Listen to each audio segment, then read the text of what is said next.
চ্যালেঞ্জটা সব পুরা বাংলাদেশ পরিচালনায় পুরা আগামী সরকারের জন্য সবকিছুতে অনেক বড় চ্যালেঞ্জ। সবকিছু মাথায় রেখে আমাদের আগামী দিনে কাজ করতে হবে এবং আমরা চাই যে ঐক্যবদ্ধভাবে দেশটাকে সামনের দিকে এগিয়ে নিয়ে যাওয়া। চ্যালেঞ্জ তো থাকবেই, তাই না? সবকিছুর বিষয়ে চ্যালেঞ্জ আছে, অর্থনীতির বিষয়ে চ্যালেঞ্জ আছে, শিক্ষার বিষয়ে চ্যালেঞ্জ আছে, স্বাস্থ্যের বিষয়ে চ্যালেঞ্জ আছে, কর্মসংস্থানের চ্যালেঞ্জ আছে। চ্যালেঞ্জ নাই, প্রতিষ্ঠানগুলো সব ধ্বংস হয়ে গেছে, এগুলোর বিষয়ে চ্যালেঞ্জ আছে, সব কিছুর বিষয়ে চ্যালেঞ্জ আছে। সুতরাং চ্যালেঞ্জ মোকাবেলা করতে হবে। জনগণের যে আস্থা আমাদের উপর রেখেছে সেই আস্থাটা আমাদের মাথায় থাকবে।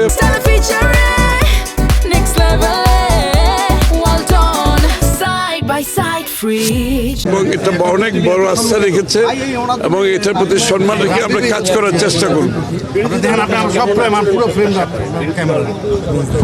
বিরোধী গণতান্ত্রিক দেশে বিরোধী দল কিভাবে আচরণ করে সেটা তো গণতান্ত্রিক আচরণ সবকিছুর মধ্যে লেখাপড়া আছে, যা সবকিছু বোঝাও আছে। একটা গণতান্ত্রিক দেশে বিরোধী দলের আচরণ কি হবে সেটা তো একটি গণতান্ত্রিক পরিবেশ বজায় রাখার জন্য সেটা তো সবার জানা, সেটা নতুন করে বলার কিছু নেই।